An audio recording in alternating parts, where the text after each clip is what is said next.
Good afternoon. Welcome everyone to the Senate Committee on Health and Human Services for the 83rd Legislative Session. Madam Secretary, please proceed to call the roll. Senator Lang. Senator Stone. Here. Senator Taylor. Present. Senator Titus. Senator Doñate.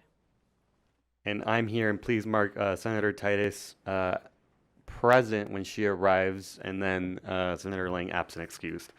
Good afternoon, everyone, and thank you so much for joining us today. We have a few agenda items, but just to be on the safe side, I wanted to mention that we have to take items in a different agenda order as listed. Today we are not going to be hearing Senate Bill 187.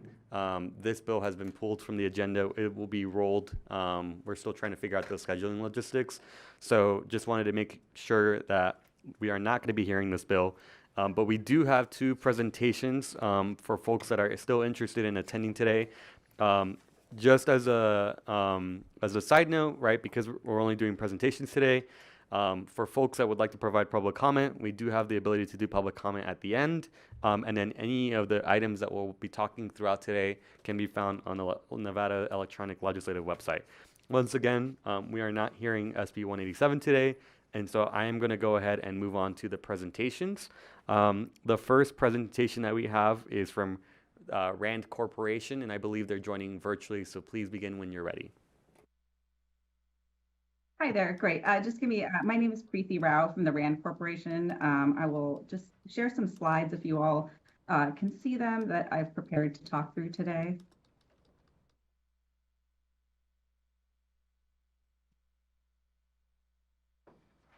Can you confirm that you can see the slides that I'm sharing on the screen? Please proceed. Okay, great. Hi, everyone, and thank you so much for having me on this call today. I'll just take a minute and introduce myself. My name is Preeti Rao. I'm a health economist at the Rand Corporation. And over the past several years, my colleagues and I have conducted research on the effects of expanding health insurance access to immigrant populations, and in particular, undocumented immigrants. So today I'll be giving an overview of the research that we've conducted and also telling you more about a tool that we developed to help state policymakers and other stakeholders to estimate the costs and enrollment outcomes associated with state-funded health insurance options for immigrants.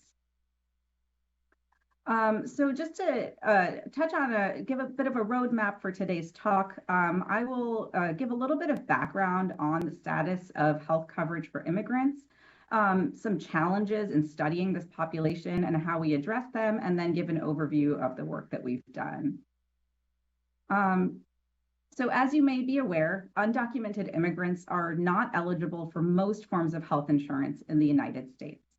So while the introduction of the Affordable Care Act expanded health insurance coverage and reduced uninsurance across the United States, undocumented immigrants were largely not included in those reforms.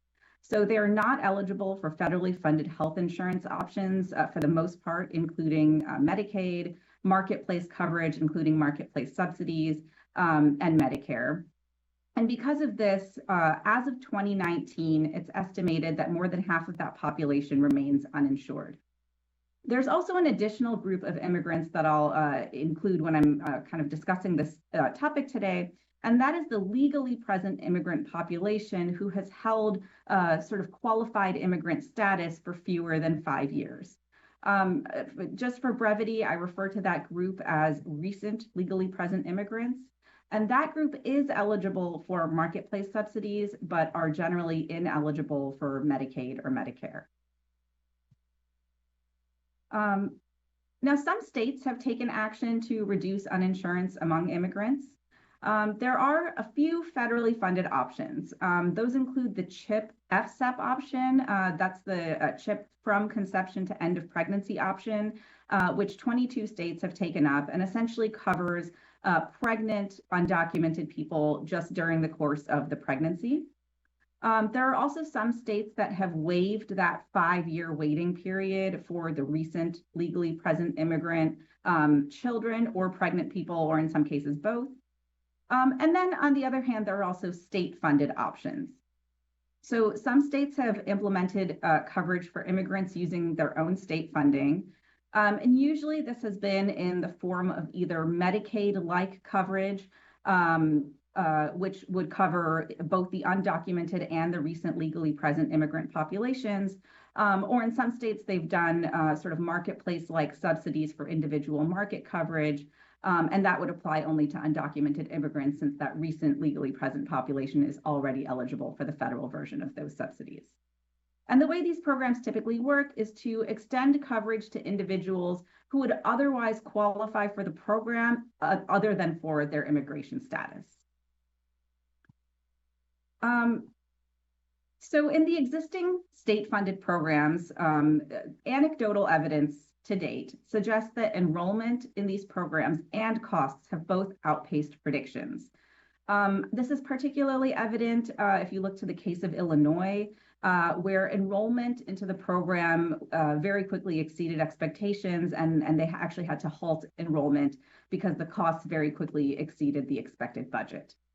Other states have taken sort of a different approach. So for example, in Connecticut, policymakers have expanded eligibility to very small segments of the population at a time. And so the way they've done that is they started out with children age 8 and younger, then they expanded it to 12 and younger, and then 15 and younger. So they've kind of gone very incrementally into sort of additional small segments of the population.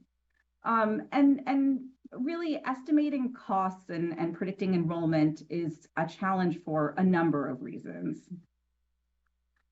So when I say that, really one of the key challenges here is a lack of basic data on the undocumented immigrant population. This poses a huge challenge for policymaking for states that are considering options to expand health insurance to immigrant populations. And in particular, valid and reliable data are generally unavailable just at a very basic level on the size of the undocumented immigrant population, at the state level, or even at the national level, and certainly at any more granular level than that. Beyond that, we also don't have detailed demographic data or income data. And in addition to that, we don't really know at what rate we might expect undocumented immigrants to take up health insurance if we were to offer it to them, or what their medical spending and utilization might look like. So with those challenges in mind, I will tell you about some of the work that we've done in this area at RAND.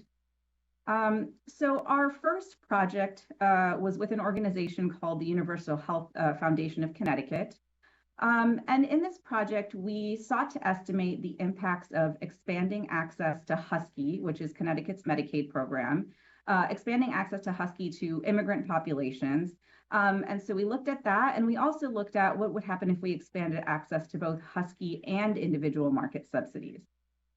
After completing that initial work, we also conducted a follow-on project for them last year, where we looked at the impact of expanding Husky C, which is Connecticut's Medicaid program that's specifically for the aged, blind, and disabled population. The outputs that we were interested in this work were: what does total health insurance enrollment look like? What does new health insurance enrollment look like, meaning enrollment among people who were previously uninsured? What were the costs to the state, of course? And that's an important one, because for these programs, the entire cost would be borne by the state as opposed to having any federal contribution. To touch on the methodology here at a fairly high level, to conduct this work, we used a micro-simulation model that RAND developed a number of years ago, and we have updated over time. The model is nationally representative, but for state-based analyses, what we do is to reweight the underlying data for this model so that the population totals, the demographics, the income levels, and health insurance enrollment are reflective of what's happening in that state. And the way the model works is essentially that there is this underlying population of individuals and households in the model, and each individual has healthcare costs and income and other characteristics that are assigned to them at baseline. And then when we introduce different policy scenarios, they have the option to choose a different health insurance option based on what is available to them based on their employment, their income, et cetera. So, and then the health insurance that they choose in turn affects their use of healthcare. So, for example, in a scenario where, say, I become newly eligible for Medicaid, I might choose to disenroll from my employer-sponsored health insurance because Medicaid is essentially free to enrollees.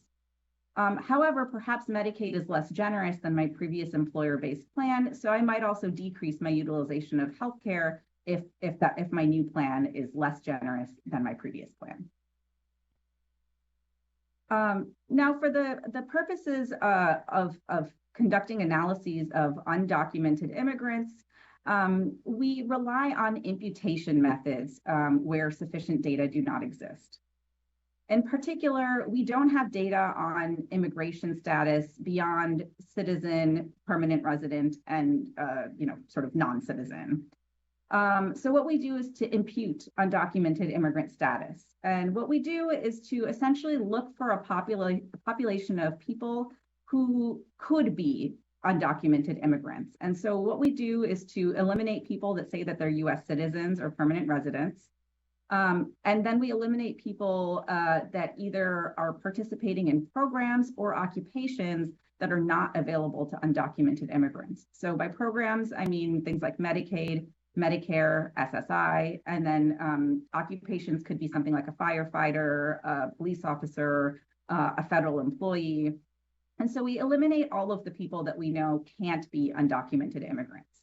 And then we look at the remaining population and essentially weight that population to look like what we believe the undocumented population in a given state to look like.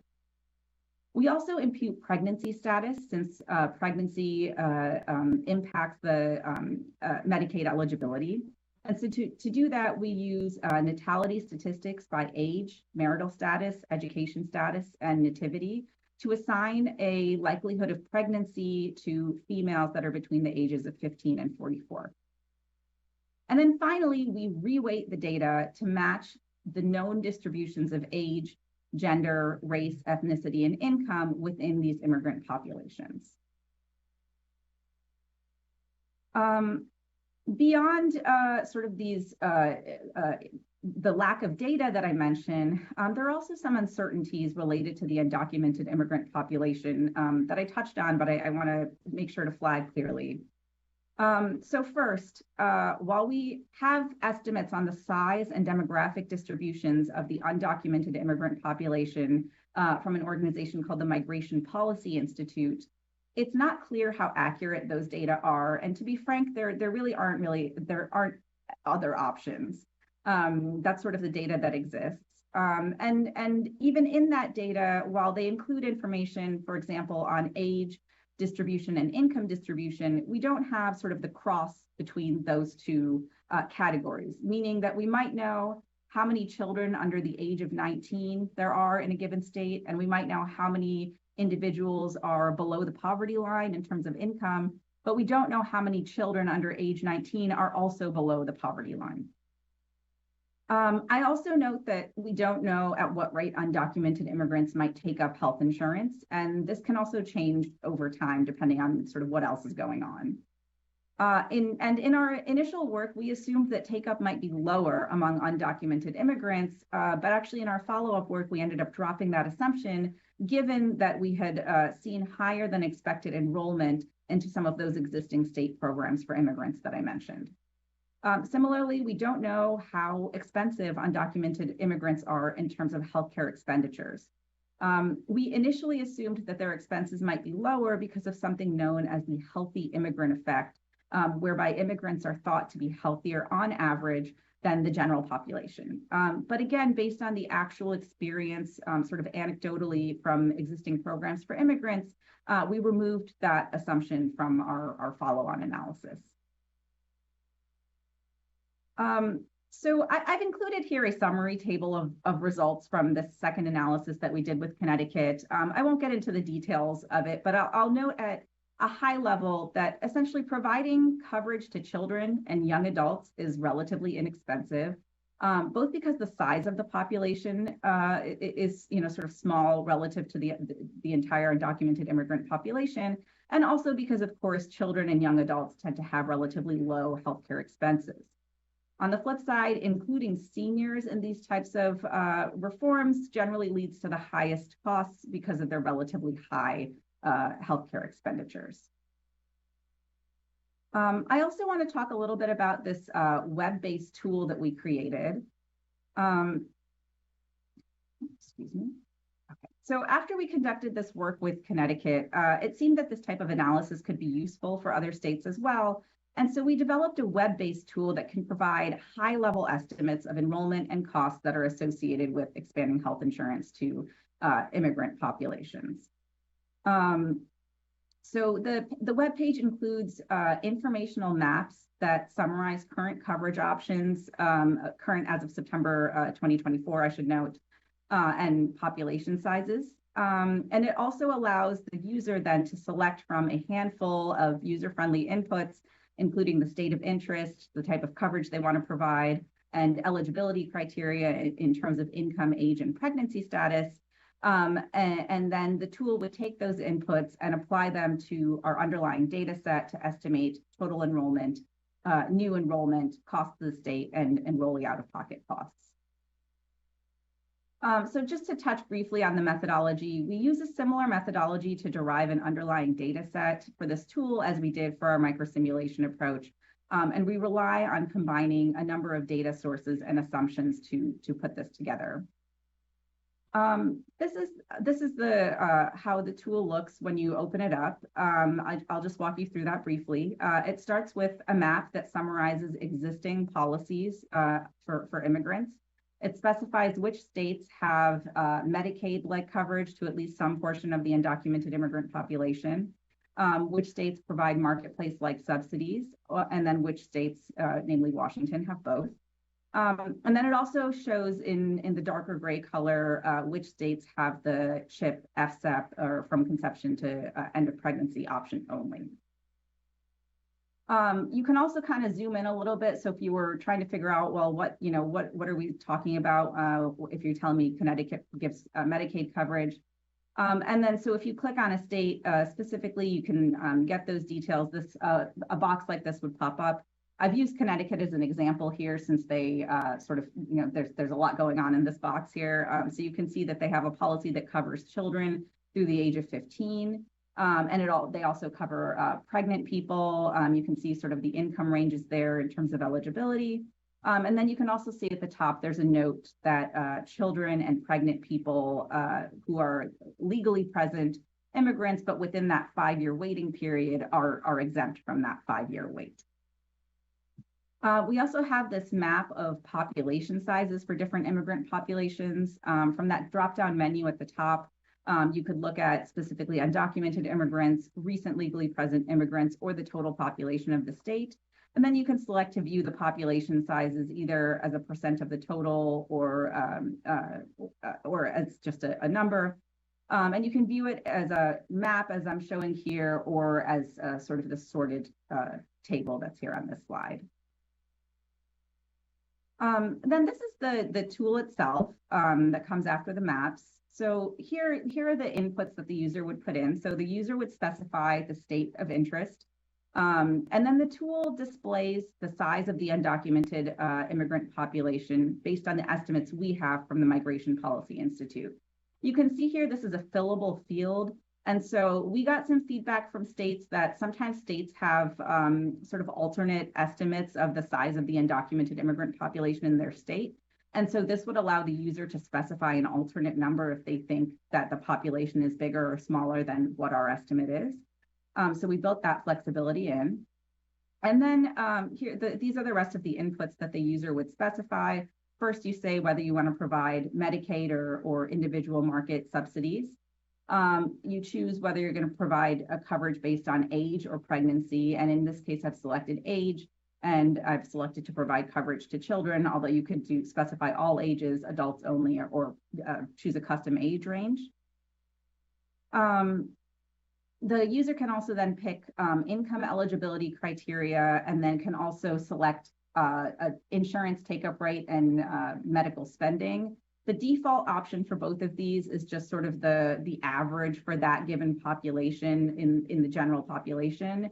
But for some reason, if a policymaker has thinks that the take-up might be lower than average in their state, or spending is higher than average, they can specify those.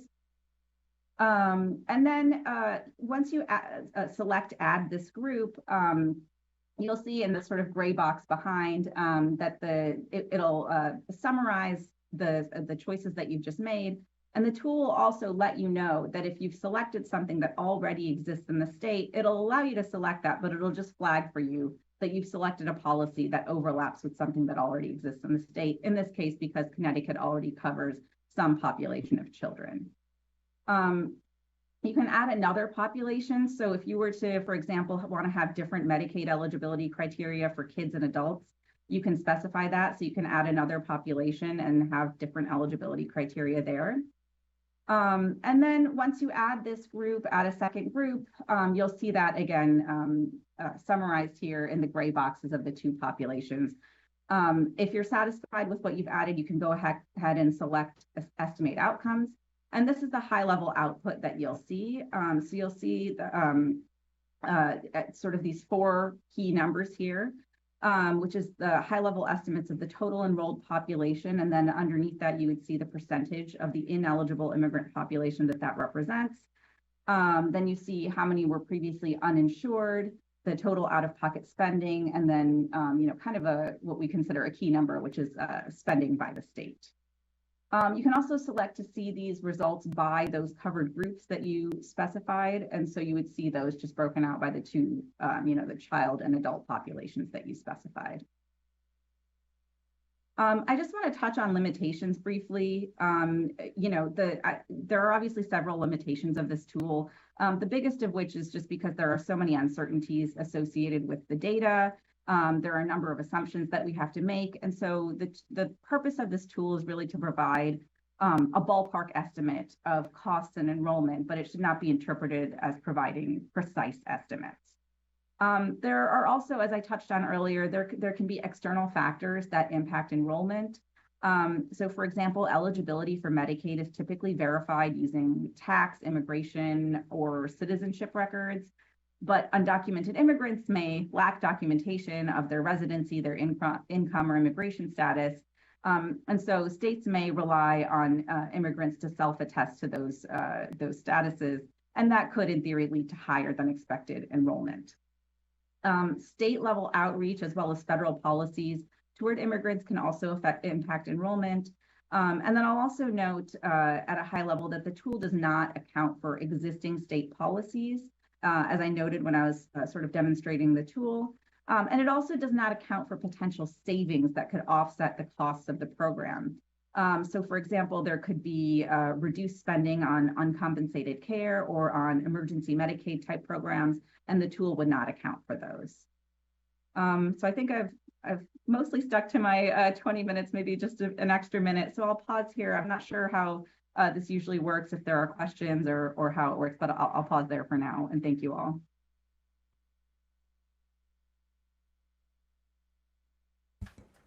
Thank you so much. Questions from committee members? Vice Chair Taylor. Thank you, Chair. And thank you so much for the presentation and for just the thoroughness of it. I actually learned quite a bit from it. Ms. Rowell, I have a question on slide 11. Sure. And this, I wanted, can you talk a little bit more about the healthy immigrant effect?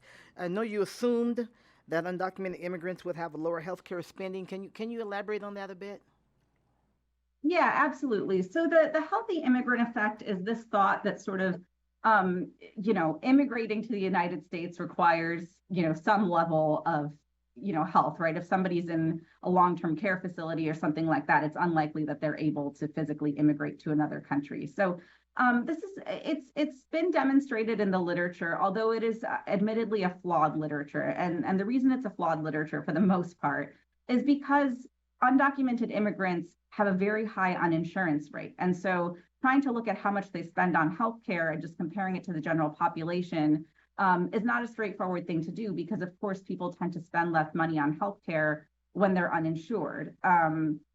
But throughout the literature, there is sort of this thought that immigrants, on average, given their age, their gender, and other factors, that on average immigrants may have lower than average healthcare costs. This is a healthy immigrant effect. So in our original work that we did with the state of Connecticut, we didn't have much to go on, quite honestly, to make assumptions. And so looking at this literature, we sort of adjusted the spending of our sort of synthetic population of individuals in our model to reflect this lower spending. What we learned in between doing our first and second analyses, just again, sort of from anecdotal evidence from states, was that this didn't seem to be playing out in reality. One is just that when people gain health insurance, they spend more money on healthcare. That's sort of a fact. The other piece is that it appeared that there might have been some sort of like pent-up demand for healthcare. So if you think about somebody who has been uninsured for a very long time and suddenly they gain health insurance, maybe you've been putting off seeing a doctor for your, high cholesterol or your high blood pressure or whatever it is. You've been putting off seeing a doctor because you haven't had that insurance. Now you have it, and there's this sort of pent up demand of healthcare that you're going to be spending a lot more in maybe just the first couple of years of the program. But in any case, what seemed to be happening in reality was that this healthy immigrant effect wasn't really panning out. So basically, between our first analysis and second analysis, we are sort of learning in real time how these things might be working. And so we changed that assumption in our second analysis because it didn't really seem to be holding true in the experience of states. Thank you very much. May I follow up, Chair? You also talked a little bit about, I didn't dog ear my slide, I should have. You talked about how when you put all the expenses together and what it might cost a state to provide coverage for undocumented immigrants, you said it didn't account for savings that could also be realized. Would you talk a little bit more about that? Is that savings because people won't go to emergency rooms or what? Absolutely. So that's one part of it. So the first is that, sort of at a high level, we hope that means that people are sort of using their health insurance, for lack of a better word, in a better way, right? That hopefully they're getting the primary care that they need and therefore not having to, say, have ER visits and things like that as much. So not only are ER visits more expensive, but in any case, some of that money is money the state would have spent anyway, because states have emergency Medicaid programs that often cover, undocumented immigrants or other uninsured people. There are sometimes sort of like county-based or other regional, not necessarily health insurance, but programs that are for these individuals. There might be just uncompensated care that hospitals just sort of, swallow as a line item. And then there could be, there could be ways to offset some of the spending via like waivers or things like that. So for example, if a state were to expand Medicaid access to individuals that are within that 5-year waiting period, the legally present individuals. So if they get on the state-funded Medicaid, they otherwise would have been eligible for marketplace subsidies. And so states could, in theory, apply for, say, an 1115 waiver to recoup the money that the federal government would have been spending on subsidies for those people, and that could go toward the state in theory. Thank you so much. I appreciate it. And again, thank you for the presentation. Thank you, Chair. I appreciate the follow-up question. Thank you so much. Any other questions? The only one that I had, and thank you, Vice Chair, for covering some of those. I'm like nerding out with some of the ways that you produced this report. I guess the first inference that we had was in terms of the weights that were in the study. I'm trying to find the slide for it. You used ACS data to try to estimate what the population is, but the ACS data, from my understanding, doesn't collect on citizenship status. It only collects whether or not someone's a citizen or not. So can you talk about how you were able to combine some of the tools to make that assessment of what the percentage is of what you estimate to be undocumented in the state? Yeah, absolutely. And this is a little, complicated for sure. So what we do is to start with, in the case of Connecticut, so the ACS is representative at a state level. So what we do is start with essentially the ACS Connecticut. Like I said, and I have this on a slide somewhere, I got to find it. But we exclude people. Let's see, can I find it? Well, I'll just talk it through so I don't spend too Yeah, it's long looking for the slide slide. 15. Um, That's the one that deals oh, with. slide 15. Okay, let's see, where am I? Okay, right. Yeah, okay. So what we do is we start with the ACS for Connecticut, and then we exclude anyone who's definitely not an undocumented immigrant. So we exclude people who are citizens, we exclude people who are permanent residents, and then we exclude people that are in either an occupation or a program that makes it clear to us that you're not an undocumented immigrant. So if you're a federal employee, if you're a police officer, if you receive Medicaid, if you receive Medicare, we know that you're not an undocumented immigrant. I mean, probably. So we exclude people that we're fairly certain are not undocumented immigrants, at least per their responses to the ACS. With the remaining population of people that we have, these are sort of possible undocumented immigrants. What we do with that population is then we go to the Migration Policy Institute data. And these are at a very high level. So what the Migration Policy Institute tells us is that there's 110,000 undocumented immigrants in Connecticut. This is, at a very high level, the age distribution. So, we think that there's, 20% are under the age of 20, et cetera. It gives us a high level distribution of income, and it tells us whether or not they're uninsured. So we don't know what type of insurance they have, but we know whether or not they're uninsured from this data.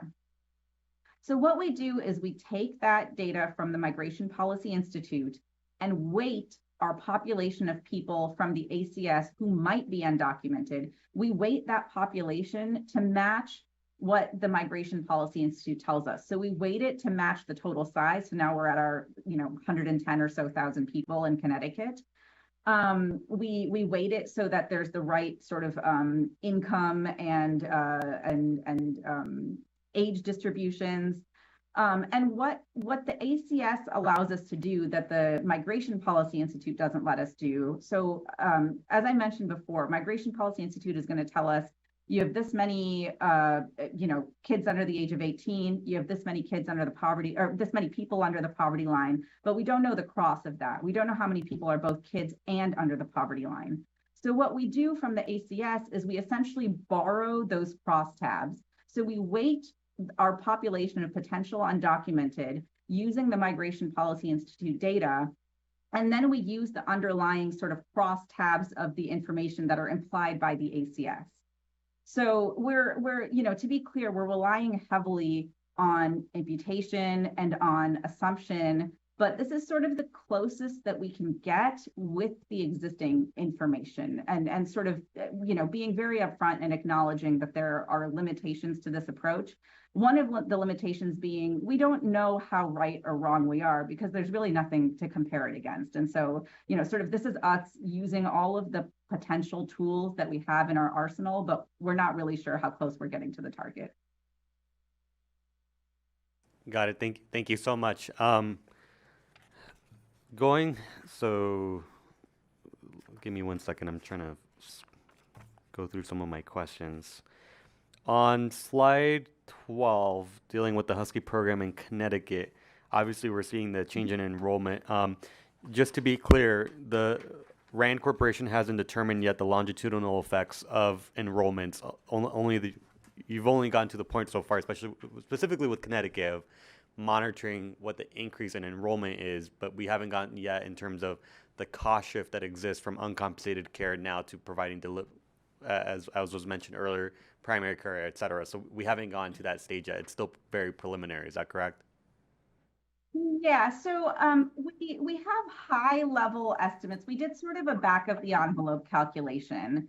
And this was, again, we don't really know how much of uncompensated and the uncompensated care in the state of Connecticut is due to undocumented immigrants. So as a back of the envelope calculation, the type of thing that we were able to do was to say, we made one big assumption of saying that all uncompensated care is due to uninsured people. Then we said, well, what is the proportion of uninsured people who are undocumented immigrants, and sort of assigned a cost of saved uncompensated care based on those big assumptions. And so we were able to do sort of a back of the envelope calculation. But again, that should be thought of as more of a sort of a ballpark estimate than anything particularly precise. Thank you. And just to be clear, was there a reduction? I know the answer seems obvious, but I'm assuming that when their enrollment increased, that there was a reduction in the uninsured rate. Did that actually exist in Connecticut? Yes, absolutely. Yeah. That's what I figured. The second portion that I wanted to make sure that wasn't entertained during this presentation was so if I'm understanding the tool correctly, and this is probably where it's not a disagreement, but I just wanted to make sure that we're on the same page. If we were to use Nevada, for example, your tool says there's 174,000 individuals that are potentially undocumented or lack a legal status. So does the tool make the inference if all 174,000 of them were to get coverage, or does it base the differential of the ACS tells us that 30% perhaps that we presume to be this population qualify for Medicaid or under the percentage of the federal poverty level.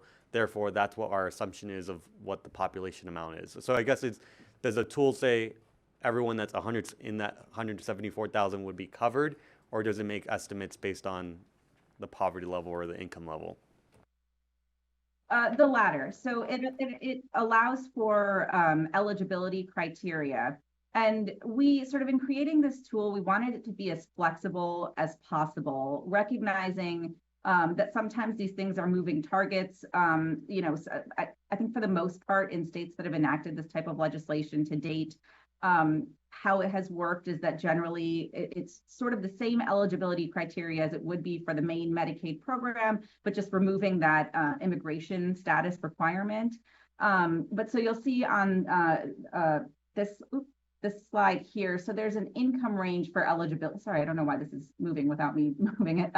This income range for eligibility. And so you could specify this eligibility income either as it is in the state of Nevada, or for some reason, if you were thinking about having a different eligibility criteria for immigrants than you do for the general population. And so you could specify that as you wish in a range in terms of the federal poverty level. And so you could specify that. You can also, again, specify by age. So maybe like in the case of Connecticut, maybe you want to start by covering just kids, you can do just kids. And so you can, kind of vary the way you put these inputs into the tool. Got it. Thank you. I just wanted to make sure that was cleared in the tool. I think that's pretty much it for me. I don't know if there's any other questions. All right, we'll go ahead and close this presentation item. I'm sure we'll have follow-ups, and if there's any supplemental documents you can send to the committee regarding this discussion, we'd greatly appreciate it. Thank you so much. Yeah, absolutely. I'm happy to send you our reports on this topic, and thank you all so much for having me today. Feel free to send any follow-up questions you have, and I'm on the East Coast, so I'll sign off for now, but thank you all so much. Thank you so much. We'll move on to our next agenda item. So I'll go ahead and ask our next folks to please come up. So the next presentation that we have today is regarding Space 2.0, a new Las Vegas, or a new community center on the Strip in Las Vegas. So we have a few folks coming with us, so please begin when you're ready.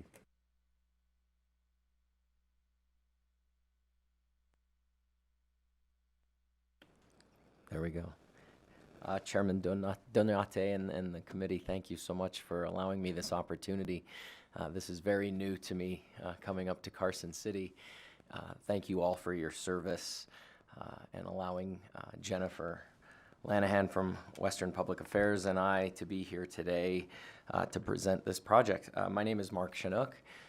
I serve as a host to the Vegas Golden Knights, south of here. I moved to Las Vegas 14 years ago as a Broadway performer. I came with the show Rock of Ages. Hopefully you all saw it. It ran for 3 years at the Venetian. But at that time I thought, I'm going to do 6 months and then head on to the next gig back to California or New York. Well, here we are 14 years later, and we all know how that worked out. And it's not because of the employment opportunities that I was given that I continue to call Las Vegas home. It's because of the people. I'm obsessed with our community in Las Vegas. We have a special, special community, and this is a project that I've been working on for about 5 years now, believe it or not, just pre-pandemic. And we are now ripping the Band-Aid off, so to speak. And it is a privilege, really, and I'm honored to be here today to talk about something that's near and dear to my heart.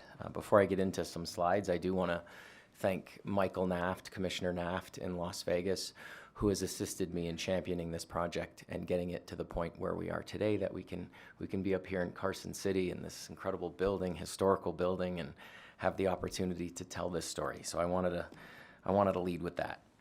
Everything I do in life has a why. My wife and I have a wonderful relationship, and everything that we touch or get involved in has to have a why, and it has to make sense for us to spend our time, because we all know the only thing we are granted in life is time.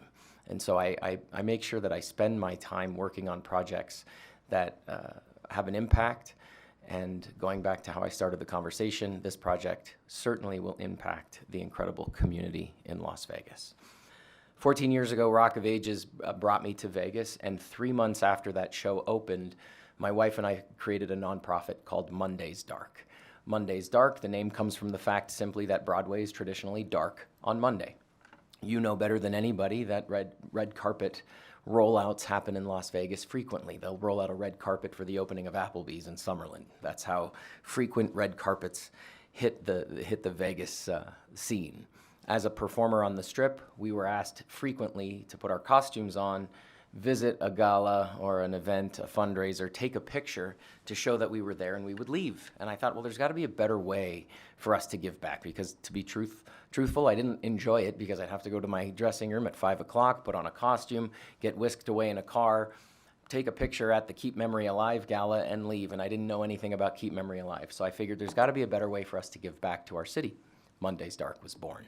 In 90 minutes, we raised $10,000 for a local nonprofit, and Monday's Dark has been doing that for 12 years. We never repeat a local nonprofit, and to date, you can see on the slide, you got to live under a rock to not recognize one of those nonprofits. We've partnered with over 200, we've raised over $2 million, and we currently have a wait list of 300 local nonprofits waiting to partner with this Jimmy Kimmel meets Saturday Night Live, anything can happen 90-minute event. It's not a serious gala or fundraiser. It's literally the entertainment community on the Strip coming together on a Monday night, their night off, to give back to this great community. So why are we here now? Well, 5 years ago, the corner of Polaris and Harmon, just down from our facility, the space became available. When they built that beautiful pass exiting the Strip, you'd go up over that new pass and you'd end up on Valley View and Flamingo. Well, I reached out to Commissioner Kirkpatrick and Commissioner Naft, and I said, look, we want to take what we're doing at the space and put it on steroids. The space is a community center, 9,000 square feet on Polaris and Harmon. It's home to Monday's Dark. It's open 3 to 5 nights a week. But what we don't talk about and brag about enough is the programming that it's home to. Alcoholics Anonymous meetings, Alzheimer's support group meetings, kids taking classes, veterans getting guitars put in their hands to deal with PTSD so they can learn how to play music. So over the last 2 years, the heavy lifting is now done. We've signed a 100-year land deal with the county on that corner, so we're very proud of the fact that we've entered into this partnership with the county, and I'll show you a quick video here on what the facility is going to look like, designed by Carpenter Sellers. You even get music.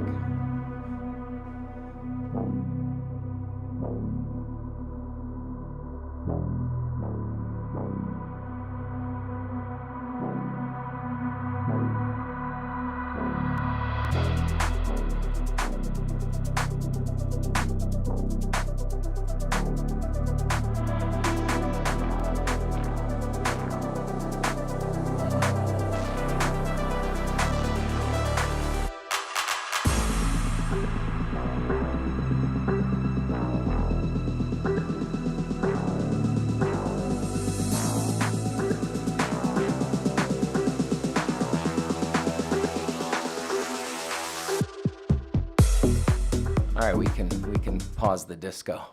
I'm sure that's the first time this room has ever had music like that. So somebody put that on the record that Mark Chinook brought music to the chamber, or whatever we call this room. Why the building? What's it for? Very specific, and this is going to be repeated a lot in the 20 minutes today. Hospitality, entertainment, first responders, veterans, our public education students, and our public educators will now have a place, one block off the strip, to seek mental health support in a way that they've never received. We all know that the mental health situation in our state is not the best, but I'm not here to complain about it. I'm here to help it. So we're going to get into the who's going to do the servicing, because it's clear that a Broadway performer and a Vegas Golden Knights host is not going to be the one that welcomes you into Tony Soprano's mental health office to talk about your problems. That's not why I'm here, but I have assembled what I believe is the A-team in regards to servicing the building. So on the corner of Polaris and Harmon, again, a block off the strip, 80,000 square feet of usable space dedicated to wellness for those demographics that I talked about: entertainment professionals, hospitality professionals, first responders, veterans, public educators, and the students. Candidly, those are the people who carry Las Vegas on their backs, and we need to do a better job of taking care of them. So we announced publicly this past week a capital campaign to raise the funds needed, and we were on the dirt. You can see Commissioner Naft was in attendance, my dear friend Larry Ruvo from Keep Memory Alive, who I mentioned, and Annette Benning. And I'll get into why Annette Benning was here in just a second. We received a ton of attention, national attention, because this is the first time ever in the history of the United States that a mental health wellness facility will encompass 7 individual, unique nonprofits serving in all different facets. Hollywood Reporter, our local weekly. First and foremost, Community Counseling Centers of Southern Nevada. They've been serving in Las Vegas for well over 25 years. I think it's 35 now. They're located on East Sahara, across the street from the Commercial Center, I think is what we call it. I know it as the original location of Lotus of Siam. But directly across the street is their building. I went to them. They're one of our past Monday's Dark recipients, and I said, hey, look, if I'm not feeling well today, the last thing I want to do is get in my car and drive to a part of town that is not the greatest and the not most welcoming. I said, if I build a Rolls Royce a block off the strip, will you open a second location in it and allow me and my platform and our network to put you on a pedestal to those targeted demographics? If there's one thing I want you to remember throughout this presentation, it's who we are going to be serving. And I'm going to beat a dead horse here. It's our hospitality professionals, veterans, first responders, our public educators, and our public education students. These are the people, again, who carry Vegas on their backs. They got emotional and they were like, we are in. Next, I was like, our public education system, how can I help these folks? Core Academy, powered by the Rogers Foundation, doing incredible work with after-school programs. I said, would you love to occupy our brand new facility and continue to serve our students in CCSD? They got emotional, signed on the dotted line and said, we're in, we want to be with you. Public Education Foundation. Again, you know the work they are doing for our educators. I said, can we put you on a pedestal? Would you like to be a part of this building? They agreed. They signed on the dotted line. Life by Music, one of the most I don't know the word that I want to say here, just not known in our community, and I want to blow them up. Professional musicians from current bands have a partnership with Gibson Guitars. They get Gibson guitars in the hands of underserved children and our veterans. One of the most wonderful moments I have walking into the space currently is when I walk into our classroom and I see veterans holding guitars, strumming, trying to learn how to play the guitar to deal with their PTSD, and then putting them in kids' hands who would not have that opportunity. Their parents can't afford to buy them a guitar. So let's just give them a guitar and let's teach them how to play music. Wonderful. They're going to be in the building. Obviously, the people who keep us safe in our city are our heroes, and we need to do more for our heroes. Jeff Dill, who runs the Firefighter Behavioral Health Alliance, he and I have become dear friends. The number one killer in the fire department is not fire, it's suicide.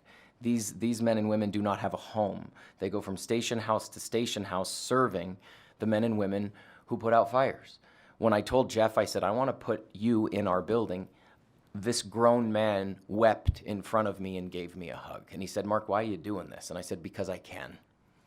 I met with Sheriff McMahill and his entire team. I was in front of 30 people in his boardroom. We all know what Metro has done on their campus. They built a mental health facility because it's very near and dear to our sheriff's heart. He looked me in the eyes and he said, not everybody wants to be seen going to the principal's office. So we want to have a place in your facility as well. So we have our first responders now signed on to support us as well. And then finally, I mentioned Annette Bening earlier, and as somebody who spent 12 years in Broadway shows all over the country, this name, the Entertainment Community Fund, is household. Based in New York and Los Angeles, they are over 100 years old. When you become a union member with Actors Equity or the Screen Actors Guild, they tell you, hey, the Entertainment Community Fund will be there for you because a life in the arts is challenging. When the pandemic struck, Monday's Dark was forced to make a big decision. We had committed $10,000 every other Monday to local nonprofits, and I said, how are we going to fulfill our $10,000 commitment to these nonprofits?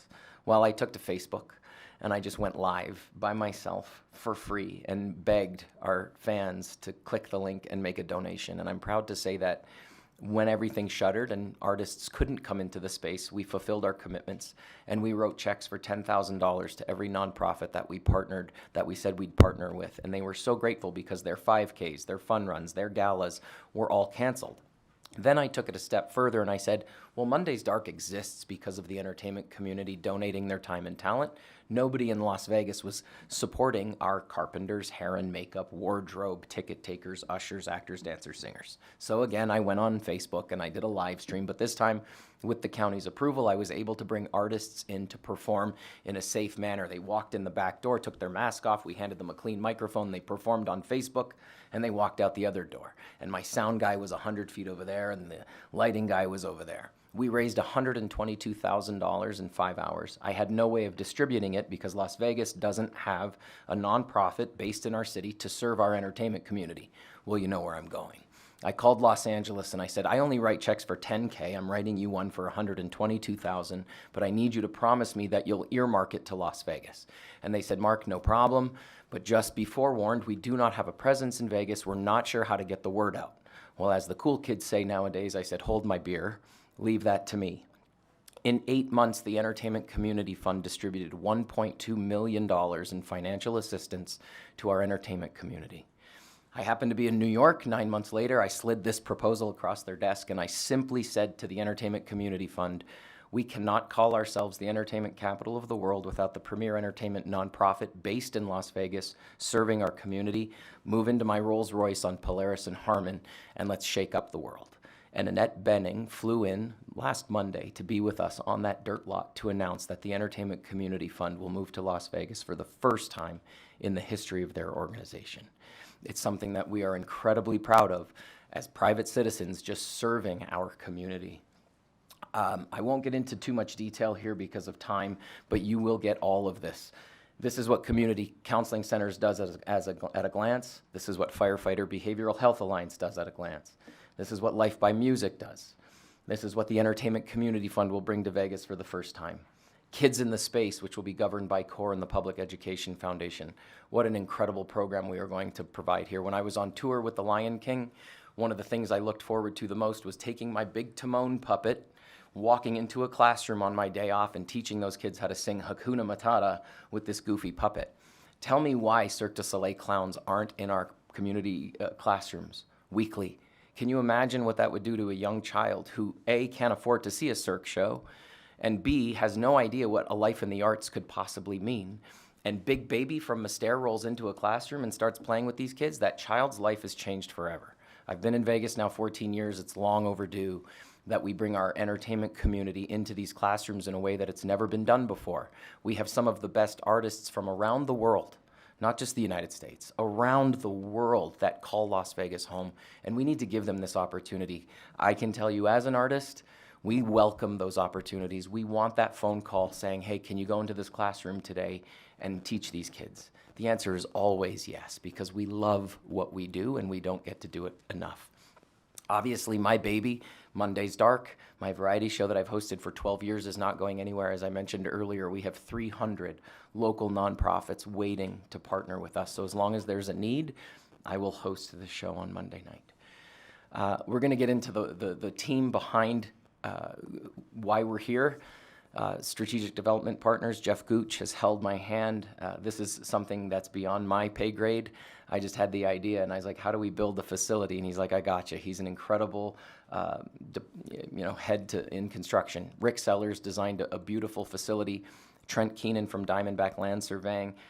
Guy Martin from Martin Harris Construction is going to build it, and we also have the support of Nevada Subcontractors Association. This project has been being worked on behind the scenes for the last 2 years, and all of those logos have not sent me an invoice. They have done about $2 million in preparation to get us to where we are today. And where are we? We're through entitlements. The county has approved the project. We are through entitlements, and it's because of this slide right here and these logos. I have yet to receive an invoice from them because they understand the passion that I have for the project. They understand the need, and they live here. They also live in Vegas and understand that we need to do this. This is the team behind the campaign. Again, everything on this slide is local. Lexicon Bank is our local bank. Dickinson Wright Law Firm has been providing pro bono legal assistance. Jennifer Lanahan and her incredible firm from Western Public Affairs. This is why I'm up here. This is new to me. I'm sitting here in front of I'm normally in front of thousands of people, and I don't get nervous. I'm sitting in front of 5 folks, and I'm shaking. It's a wonderful experience, and I'm grateful for Western's support. Rachel Harrison Communication is the only logo on that firm that is not Vegas-based, and there's a reason behind that. When we announced the Entertainment Community Fund, we knew it was a national story, and we are in talks with CNN and Fox, and obviously the Hollywood Reporter has already taken the story nationally. And then HRC is our local accounting firm. These folks represent the likes of 3 Square Food Bank, Opportunity Village. So to have the space and Monday's Dark in that circle now being represented by these types of firms speaks volumes to the work that we've been doing. Our timelines and milestones, the work is, like I said, the heavy lifting is done, but the work really starts right now. We've raised some capital privately through my relationships. We went public on the 24th of February. Our plan is to put shovels in the ground by the end of this year, but realistically, as I'm learning with the county and zoning and planning and permitting, we're probably looking in Q1 of 2026, which is still right around the corner. And then per our deal with the county, we need to be open and serving our community by the end of 2028. To get into the building, we think this is very realistic and doable because I want to get into the nitty-gritty of the building because it's if I don't mind saying myself, a very sexy building. People are going to drive by that corner, Polaris and Harmon, 120,000 cars a day currently go by it, and they're going to look at it and go, what is that, a museum, a nightclub, a restaurant? No, it is a place where our community goes to get help, and I'm really proud of that. It is a 6-story structure, 4 floors of parking. So the first floor is all parking, the second floor, all parking, third, all parking, fourth, all parking. Before I get to 5, well, you went to 5, it's fine, leave it there. My wife loves going to Chinese food on Spring Mountain. I hate it because we can't park.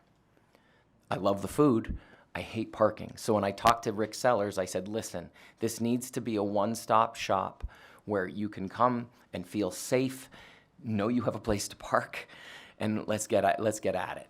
The 5th floor is 40,000 square feet. This will be the lifeblood of our facility. This is a little older rendering, but it's constantly evolving. There will be an event space on the 5th floor, very similar to what we do currently in our space. It's about 5,000 square feet. There'll be about a 8,000 square foot indoor-outdoor terrace staring at our strip. So remember, we're a block off the strip on the corner of Polaris and Harmon, right behind the Aria and the Cosmopolitan. So hosting an event looking at that skyline is going to be pretty remarkable. However, on the west side of the building, in the lower left corner of your screen, there's a private elevator and a private entrance. So that way, privacy will be at the forefront for anyone seeking assistance in the mental health and wellness space. There will be 10 therapy offices here that those nonprofits that I mentioned will govern. So think Tony Soprano going to see his therapist in a beautiful facility a block off the strip. 4 state-of-the-art multi-purpose classrooms for music classes, wellness sessions, Alcoholics Anonymous meetings, Alzheimer's meetings, you name it. There'll be an area for corporate offices that all the nonprofits will share. So think of fun, thriving, open concept office where all of these nonprofits will be working together seamlessly to understand the needs of our community and making sure they're met. Now we take it a step further and we go up one more floor to 6. All 40,000 square feet on the 6th floor will be dedicated to private events. Our number one call right now at the space publicly is, can I have a wedding reception for 250 people? Can I have a gala for the nonprofit that you wrote a check for $10,000? And we're too small. So this is obviously a massive revenue generator to keep the building in operation. We're looking to raise capital, obviously, to build the facility, but obviously we didn't get a 100-year land deal with the county without having our books ripped apart and our pro forma teared apart. So the building will run itself once it's in operation. This top floor can seat 450 people for a gala.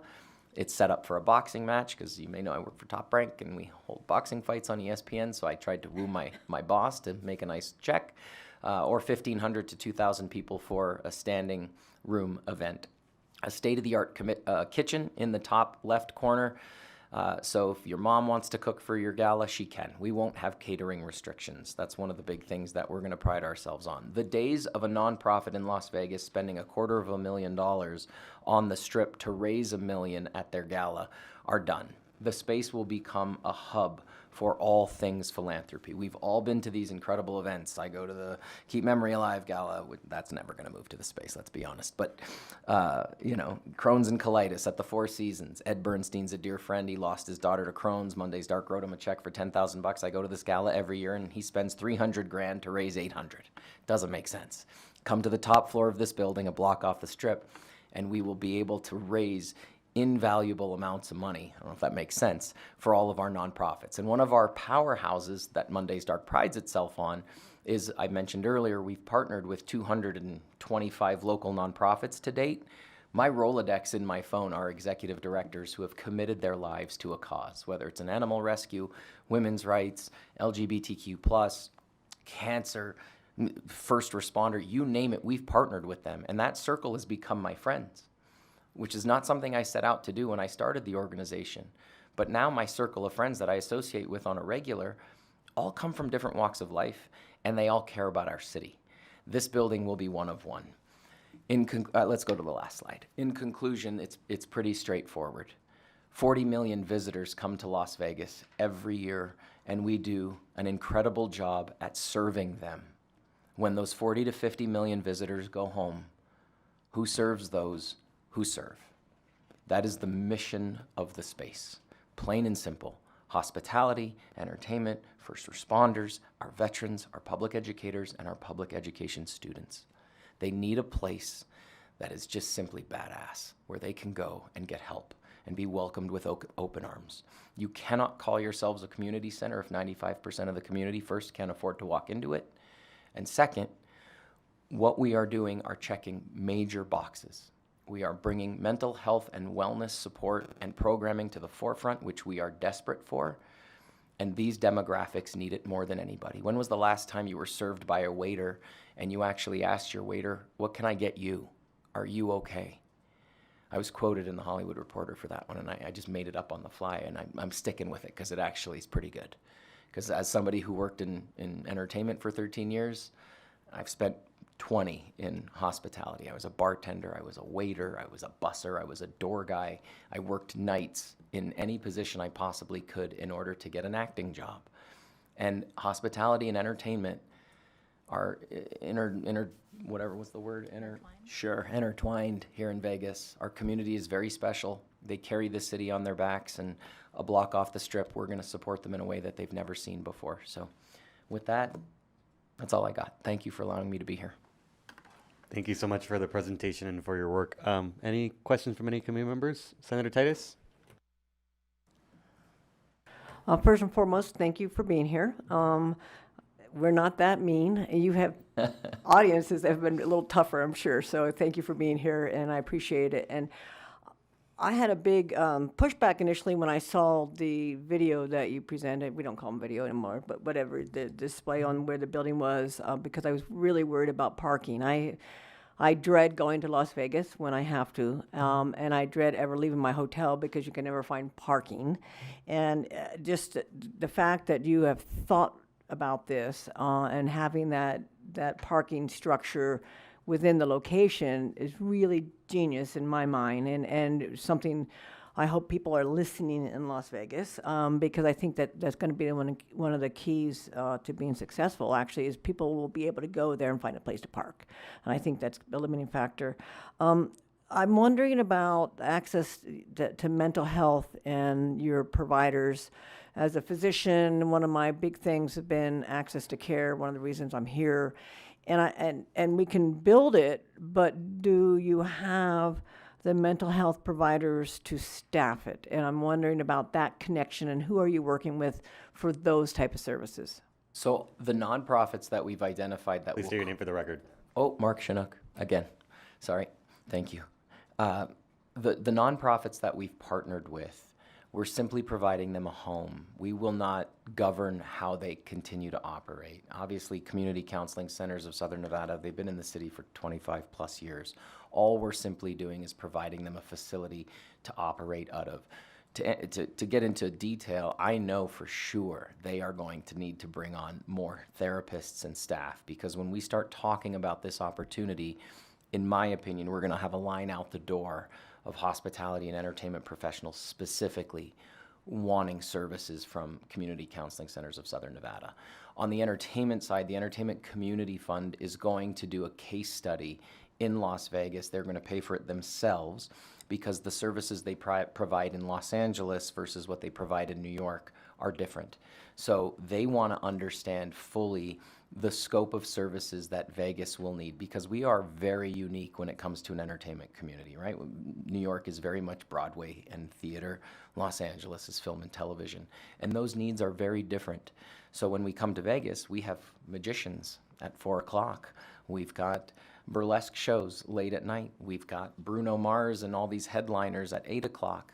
And, you know, you can even compartmentalize sports now into the entertainment component. When you think about walking into T-Mobile Arena or Allegiant Stadium and all of those incredible individuals who make those events go, that's who we want to serve, right? I say this a lot. We have the best resorts, the best restaurants, the best sports teams, the best shows. But what makes them the best are the people who put them on. So those are the demographics, but we are not going to get in the way of governing how the nonprofits that have been selected to call the space home provide the services. Great, thank you. A follow-up on, Mr. Chair? So thank you for that, and I do appreciate that. And just a comment, one of the things that does get me to Vegas is to go to a Knights game. And so that's one of the things I'm willing to leave a hotel room is to go to T-Mobile and watch a night. And I was just there on the 28th of February, or 22nd of February. So well done on that. I just want to compliment that you're bringing this forward. I think it's a huge need. And just that you're using the kind of the example of what the Knights did after October 1st, right? They became part of the community and it really helped with mental health. And recognizing who gives care to the caregivers, who gives care to this unique group of folks that you've identified, I think is hugely important. So thank you for that. I guess I have a question is, you're here today in front of us. Is that because there's a need that you see from us, or you just wanted us to inform? Is this a partnership I know already with Clark County? Are there roadblocks that you see that we can help with? Mark Chinook, yes to all the above. I think this is going to take an army, right? The fact that the county gave us an invaluable piece of land to block off the strip in a city that's growing at the rate that Las Vegas is growing, it shows that they're committed to this project. Obviously, we want to seek some funding support. There's a big bill attached to this building. It's currently sitting at around $50 million, but we are going to chop that down. We're going to get some in-kind from all of our construction partners and technology partners. We know, like, listen, if somebody tells me there's 47 toilets in the space the way it's designed right now, well, I'm calling Kohler or Moen, and I'm going to introduce myself, and I'm going to say I need 47 toilets. And they're going to give them to me, and we'll get that line item taken off of our budget. I think, having the First Lady at our press conference, I think speaks volumes to the governor's eyes on the project. So ideally, we want to seek some financial assistance from the state. I will say that in the 12 years that I have been governing a nonprofit and providing the support to various nonprofits. We have never asked for government assistance in the history of our organization. Monday's Dark and the space exists just off of my relationships and my colleagues' relationships and calling you and saying, "Hi, Senator, would you like to donate $1,000 to this?" And you agree. And so we're going to embark on that. But $50 million is a lot different than writing $10,000 checks every Monday. We know that. And we are going to go down that path of, is it okay to mention that we have a bill on the floor this year that we've asked for a match of $5 million.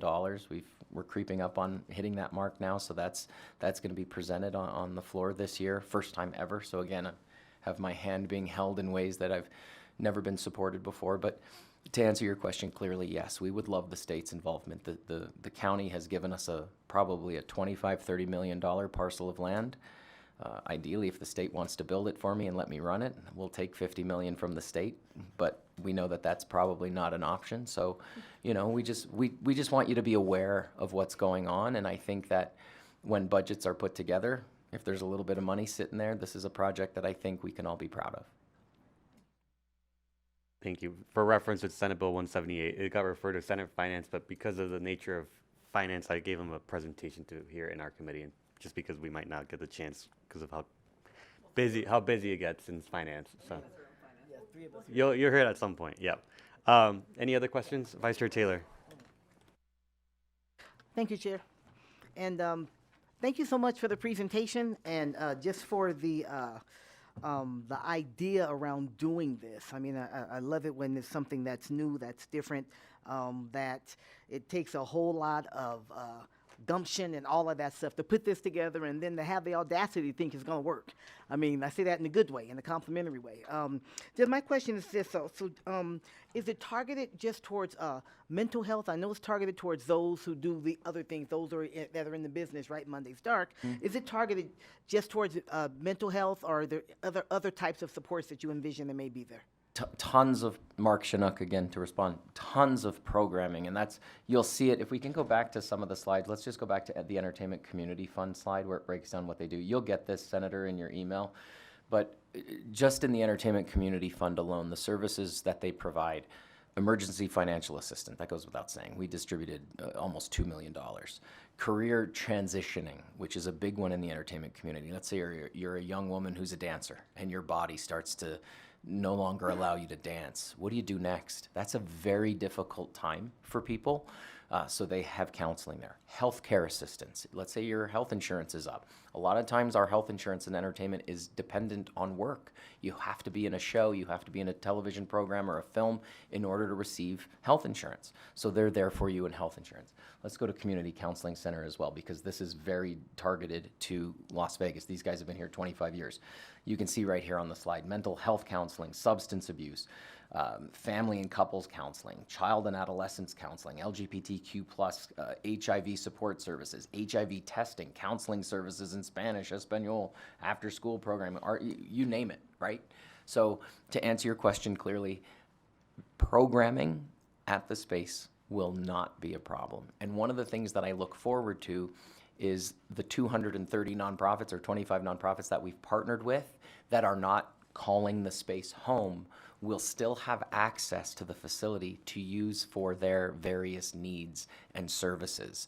So again, when I mentioned earlier that the space will become a home to all things philanthropic and fundraising, it will also become a home to programs being provided out of a facility that is state-of-the-art and brand new. And that's an opportunity that a lot of these nonprofits are going to jump at. So having 4 multi-purpose classrooms, for example. When you think classroom, don't think students at desks. It's sprung floors, it's mirrors, it's cool lighting. It can be an AA meeting, it can be a yoga class, it can be kids learning how to play music. So yes, tons and tons of programming. Senator Stone. Thank you, Mr. Chair, and thank you very much for the presentation. I'm just kind of in awe by your presentation. You've talked about a lot of the needs that we need in not just Southern Nevada, but Northern Nevada as well. But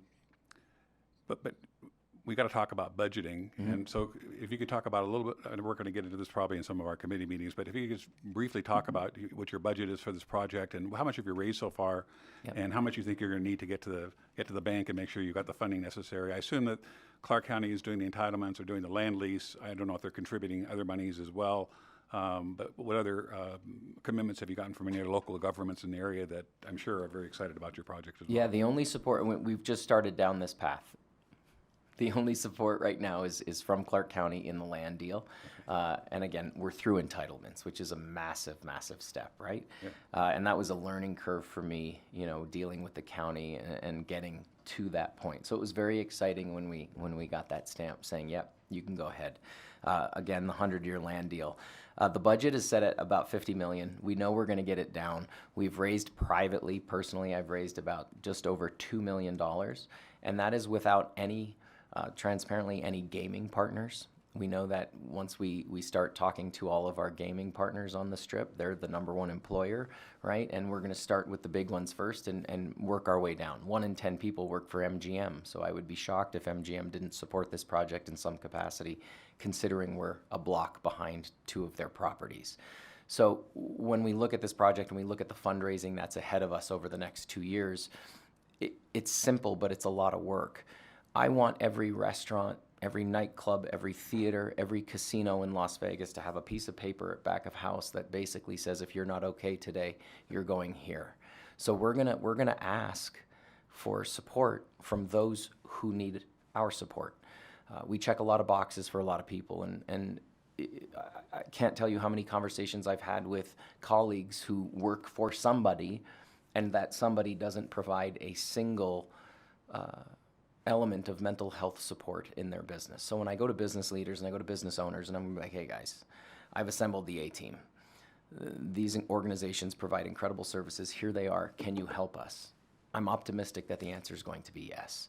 But to answer your question clearly, our budget right now is $50 million. We'd like to get it down to 40 with in-kind, and we've raised about $2.5 million to date. Well, that's great. I love your passion. If I can just follow up also, getting it built is going to be one thing, maintaining it is going to be another. So are these nonprofits, you talked about well over 100 nonprofits, I'm sure you've included some veterans groups in there as well. Are they going to be charged for using space within the building, or is that something that's going to be kind of in kind in your event center on your 5th floor, I believe it was? Is that going to be the primary fundraising arm of the sustenance of this facility? Mark Chinook, great question. There are multiple revenue streams in the facility. First and foremost, parking. For certain events, we can charge for parking. We can start on the 5th floor. Like you just mentioned, the 5th floor event space will be a major driver to generating revenue, but also the classrooms and the therapy offices will also be rentable, as we call it. There will be a podcast studio and a small television studio as well in the facility generating revenue, and the 6th floor as well will generate revenue.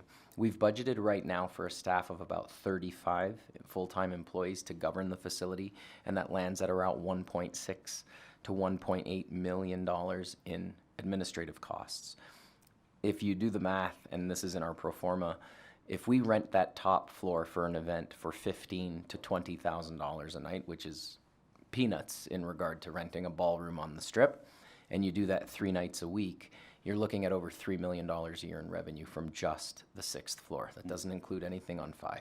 So we think we're in great shape, and we think we can operate in the green pretty much out of the gate. Once the building is built, like I said, it's designed to operate itself, and this is a project that I just want to see come to fruition, and then I'm going to pass it off to people who are a lot more educated and smarter than I am to make sure it runs successfully. I just want to be the muscle to champion it and get it over the finish line. Well, I think you're going to be in a couple of my committees. I look forward to seeing you again and learning more about the project. Happy to help any way I can. Thank you. Any other questions? Thank you so much for joining us. Obviously, we're very grateful for all the work that you've done, and obviously we'll continue the conversations. And with that, we'll just go ahead and close the presentation item. We don't have any other agenda items for today other than public comment, so we'll go ahead and do public comment at this time. So if there's any folks here in Carson City or in Las Vegas, public comments limited to 2 minutes each.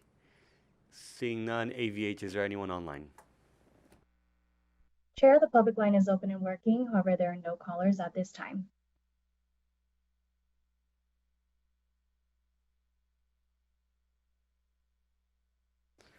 All right. I believe we were going to have someone call in, so maybe if we can just give it a minute in case if they weren't able to.